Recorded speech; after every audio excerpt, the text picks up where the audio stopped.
I'd like to ask you about that. Managing budgets is a big part of both running a business and serving in local government. Could you give us a specific example of how you would ensure fiscal responsibility for Bishop while still meeting the community needs?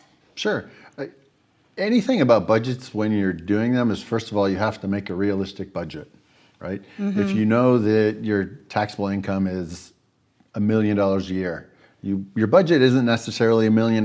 You have to figure out, just hopefully based on history, you have to figure out what percentage of that is my oh no fund.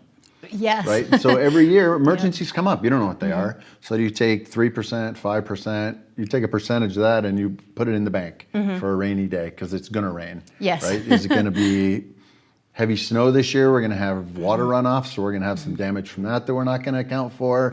Is it going to be a dry year and we have to figure out how to move water differently? Just everything. So you have to have a contingency plan.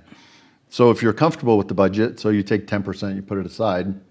Now you figure out what that other 90% needs to go to. And with the department heads, just like business, in business you have your managers, your operations people, they're going to tell you what they want to accomplish for the year. So they come to you with their wishes, and then you figure out what's left over. And then you just have to make sure that you're accounting for every penny. Yes. By forecasting correctly. And again, it's knowing what your budget is. Certainly. I think, yeah. Yeah, no, that makes perfect sense.